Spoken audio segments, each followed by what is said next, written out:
Kemudian jenis-jenis graf juga terbagi menjadi dua. Ini melanjutkan yang sebelumnya ya. Ini terbagi menjadi dua ketika kita berdasarkan pada orientasi arah pada sisi.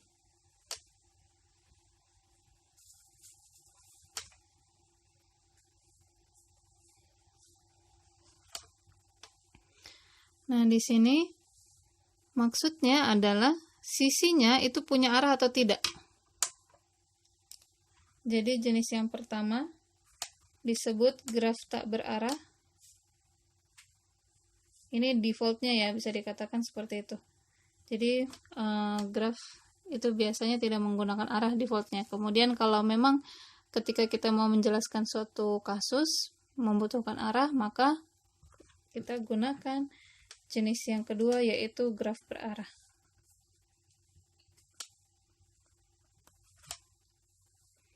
Berarti untuk yang graf tak berarah itu berarti sisinya tidak punya arah.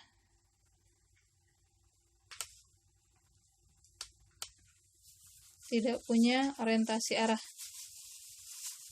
Dimana karena tidak punya orientasi arah, berarti kalau saya punya sisi yang menghubungkan U ke V, ini akan sama saja dengan sisi V, U.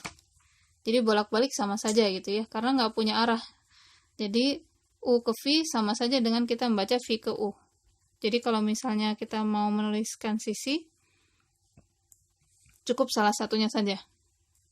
Mau ke UV saja, mau ke V, U saja boleh.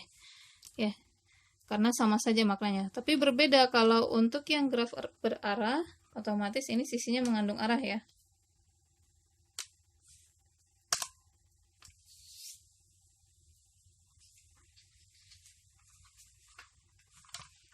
Dimana ada istilahnya.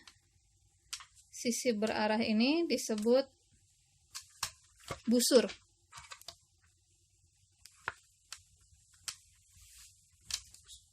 Karena busur itu kan punya panah ya.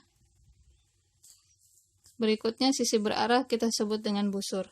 Karena dia berarah berarti bisa dikatakan ketika kita punya sisi U ke V itu tidak sama dengan sisi simpul V ke U. Jadi sisi yang menghubungkan simpul U ke simpul V itu berbeda dengan sisi yang menghubungkan simpul V ke simpul U. Jadi nggak berlaku bolak-balik. Jadi kalau misalnya yang ini kan U ke V cukup seperti ini ya.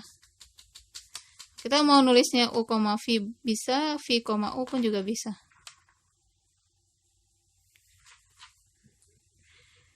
Kemudian kalau yang ini berbeda karena bisa jadi kalau misalnya saya punya ada dua U dan V seperti ini, saya buat arahnya seperti ini.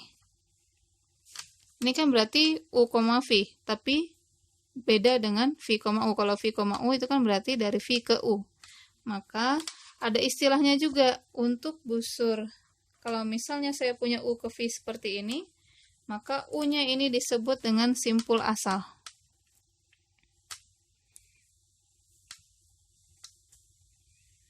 Atau inisial vertex ya, karena dia asal mula dari panah. Sedangkan yang V ini disebut dengan simpul terminal.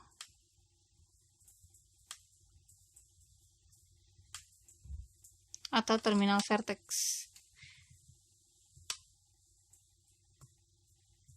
Untuk lebih jelasnya, contohnya bisa dilihat di file PDF-nya ya.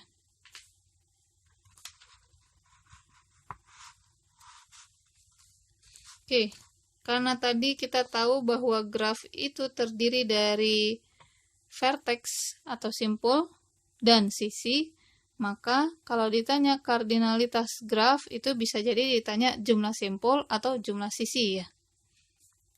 Jadi ada yang disebut kardinalitas dari graf.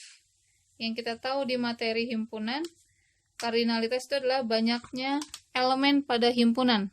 Nah, sedangkan kan ini graf itu kan dia terdiri dari dua himpunan, yaitu himpunan vertex atau simpul dan himpunan sisi. Ya, berarti kalau cardinal graph itu berarti kita akan punya dua, yaitu misalnya ini ya, banyaknya simpul, itu notasinya kan menggunakan tanda mutlak ya. Misalnya adalah n, sedangkan banyaknya sisi itu adalah m, misalnya seperti ini. Jadi kardinalitas graf itu berarti ada dua, yaitu banyaknya simpul dan banyaknya sisi.